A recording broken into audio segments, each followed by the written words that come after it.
Hey guys, wanted to get you a video. We are out at a park today. Oh, fingers in the way. There are ducks and kids and bikers and water and all kinds of stuff.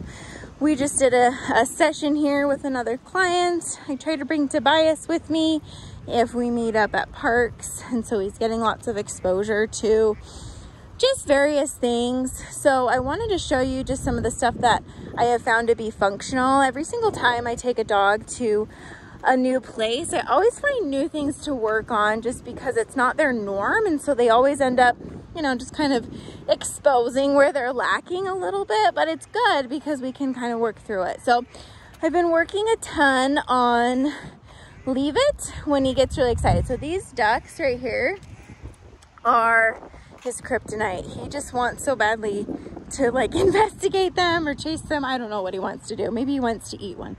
And so what I'm working on is putting him in stationary commands, like a sit or a down. I even brought this little place. We were working with a client on the place bed out here. Place. Good job, buddy. He's like, I already know what we're doing.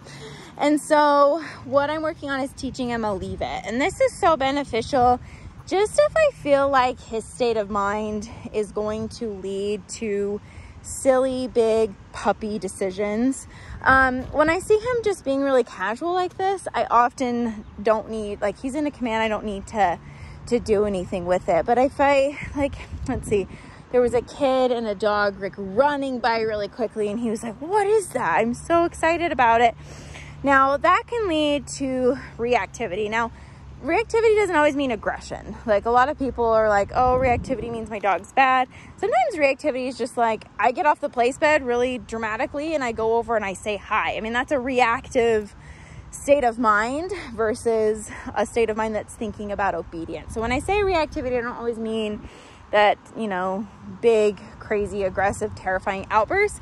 It could just mean whatever. Like today we did some placing and the vacuum came out and he got off the place bed quite dramatically, like, oh, the vacuum's out.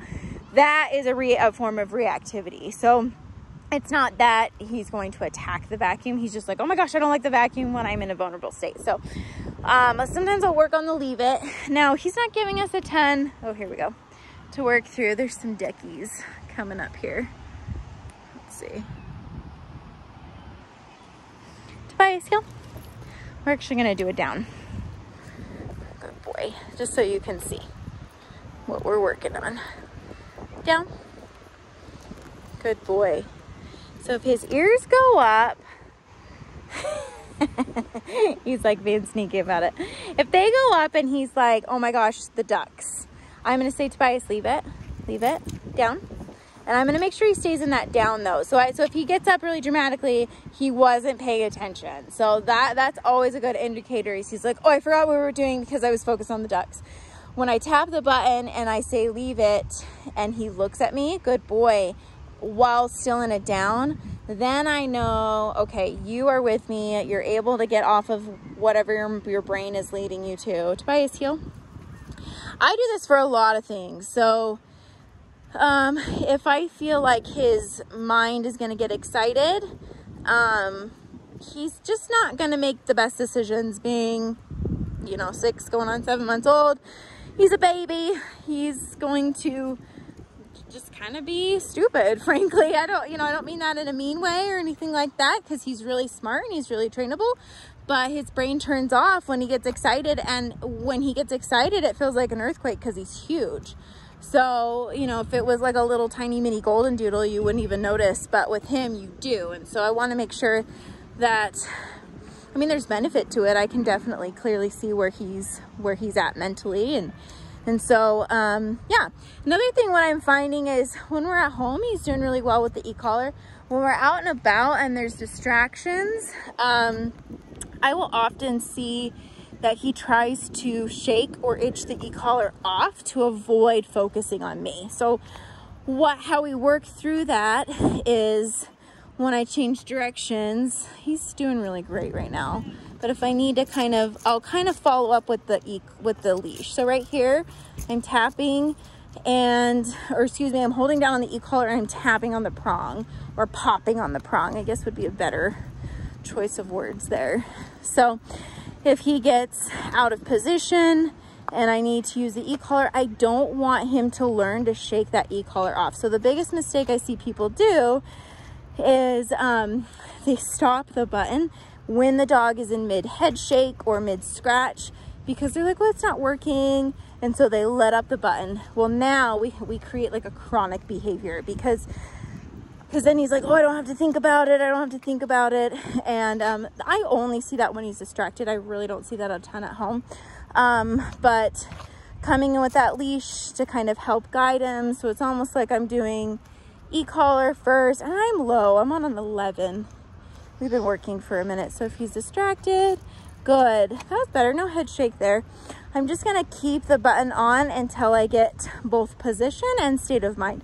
And if he's itching the collar and in position, I don't have the state of mind that I want because he's frantically trying to get it off.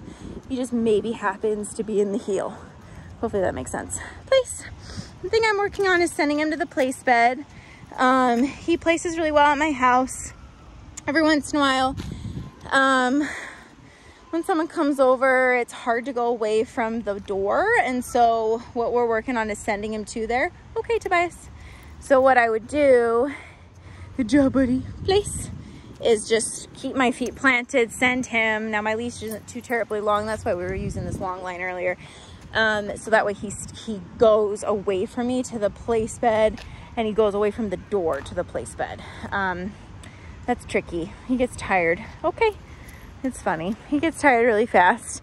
That's the nice thing about Danes, is they don't have all the energy that comes with like border collies or German shepherds. Place. Oh, so much better, buddy. Good job. Good boy. And I don't care what he does when he's on the place bed, as long as he's there. Good job. Yeah. Good boy. He often chooses just to lay down though. Good boy. Okay, we'll talk to you guys soon.